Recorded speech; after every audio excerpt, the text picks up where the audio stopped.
again from the Philippine Islands, where I'm tracing my history back to a culture as diverse and interesting as its people.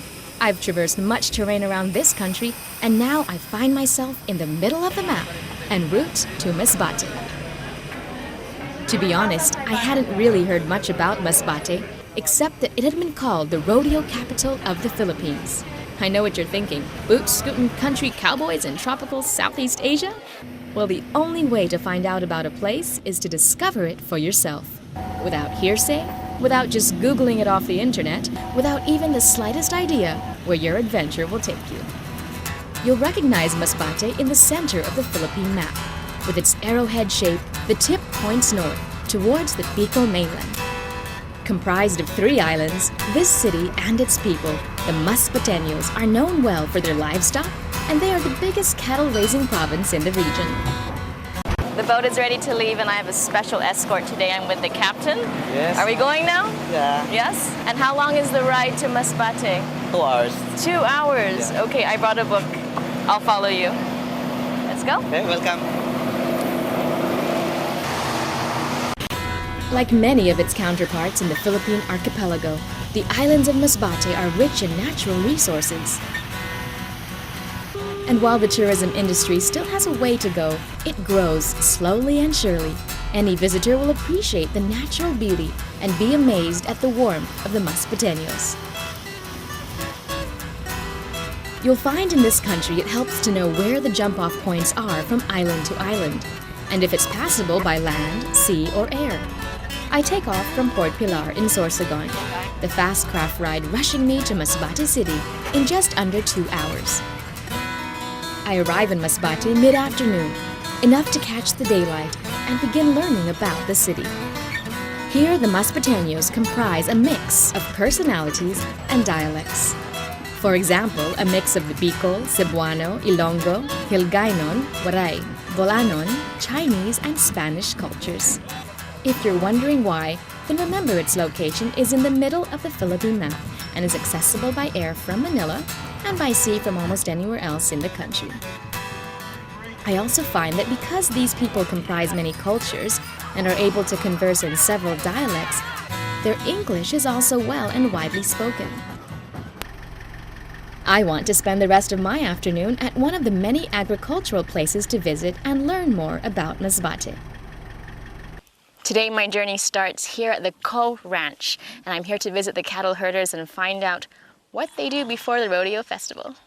Hello. Dr. Onicio Pusing and his wife, Tita Gloria, have been overseeing things on this ranch, with just a handful of staff and a couple of hardy cowboys. It was in the early days of the Philippines, during the Manila-Acapulco trade, that cattle and horses were first brought from Mexico. Breeding livestock in the vast pastures of Masbate soon proved to be a growing business. Spanish rancheros quickly popularized the industry, producing some of the best cattle in the country, giving the impression that Masbate was indeed the country's wild, wild west. Hi again. Hello. Have you ever watched a cow being branded before? Well, I'd only heard about it from comics and cowboy films. Dr. Pusing was quick to tell me that I could witness it happening today, here on the ranch.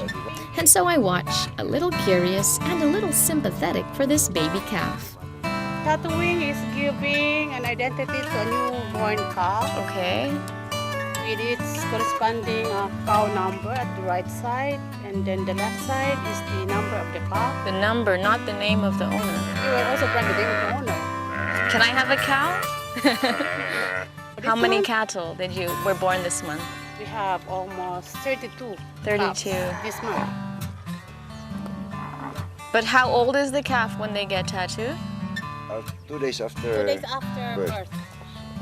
So what is this now? The number? This is the name of the owner. The Co. I see. Co. So where do you usually put the number? That is now the KHO, the name of the new owner. 132. Ouch. And YX. Soon after birth, the number and name is clipped to the ear of the calf. As you can see here, tiny holes filled with ink mark the impression on the ear. At least it's quick and probably as painful as getting your ear pierced. Kind of feel like telling him this is not my fault. It's very painful. He's bleeding. So first we will trace the tattoo number at the ear, then brand it in his body. Oh, mother's comforting him now. For the other one. 6D. So that cow born June, at the month of June. He's mad at you. Then later, when the cow is old enough to be branded, it gets a permanent tattoo on its rump. It takes a few strong men to coax this cow into the pen for branding. Let's hope the process is quick and easy. Do the thing. 2 days old. 2 days. He was born June 2008. It's like burning steak.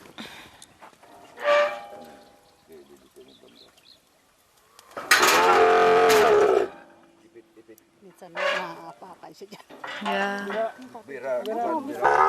You know, these are some of the things you just don't think about when you're biting into a juicy burger at a fast food chain. But someone's got to do it, and do it right.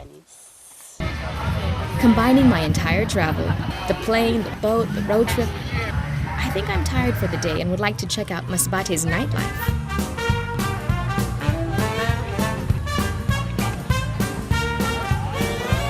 I'm lucky to come during the fair, and it's always interesting to learn about a place's natural products, the food and drink that are unique and found only here. I had the perfect day. I went to the cattle ranch, did some shopping, had a cocktail over there, and of course you know that you have to try exotic food when you're traveling, so how about some snake? Or crispy frogs. Is it frog leg? Yes? Okay, so I'm gonna try this snake. Sir, you cook the snake? Yeah. Can you tell me what's inside before I eat it? Or should I not know? Maybe I shouldn't ask. You should ask. Okay, what is inside? The carcass of the python. Wait, isn't python dangerous? No, there is no venom in python. And you eat a lot of this here in Masbate? Is this like a local dish? Yes. Ah, Because in coconut milk. coconut milk and bitin in Masbate nyo is snake. Kaya I see. Coco beaten. Ayan, here's the name. So what else is in here besides coconut milk? Wait, I will guess. Let's see. It's very rubbery. I need a small piece lang.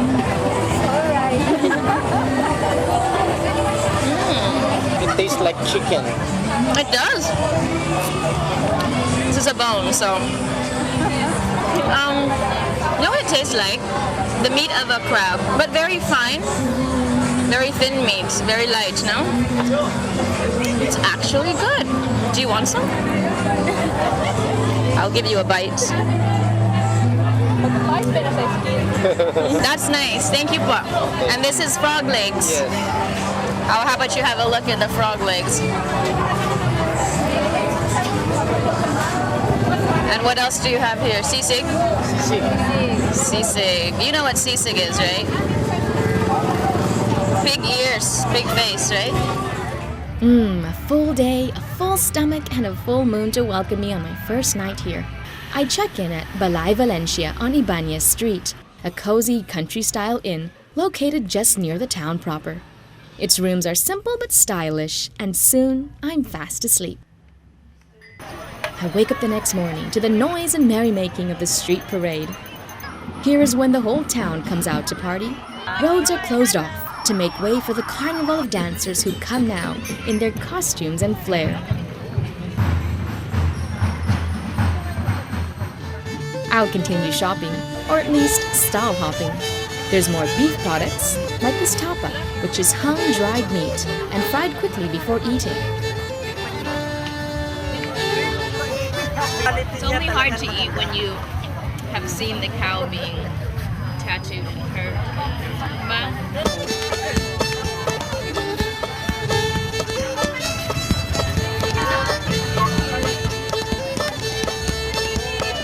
The day moves on and there's more parade, more dancing, more fun. But when night falls again, that's when all the cowboys come out to really play. How can I not join in the best night of the festival? Country music sets the mood, and cowgirls in their hats and boots start barn dancing with their boys. Want to join in our fun? Of course, you know it's for dinner. A tasty roast, enough for all.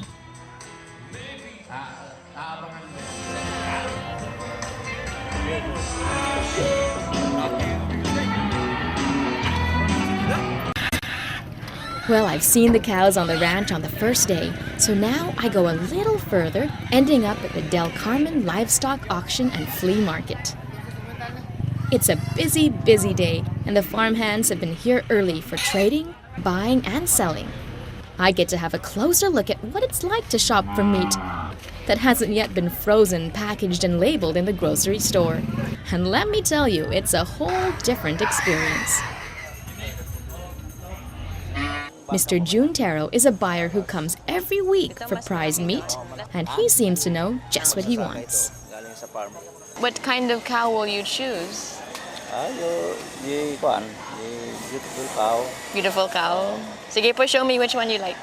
This is a cost of 20,000. This cow costs 20,000 pesos. It's about $400 for a cow. And will you buy the cow for breeding po or to eat? For breeding or some to kill and eat. So if you want to look for the best carabao and the best cow, you have to come all the way to Masbate. When I get $1,000, I'm going to come here and buy a carabao, and I'm going to bring you with me so you can tell me what is the best one to buy when I can buy it, when I can afford it. All right, see you in the next place.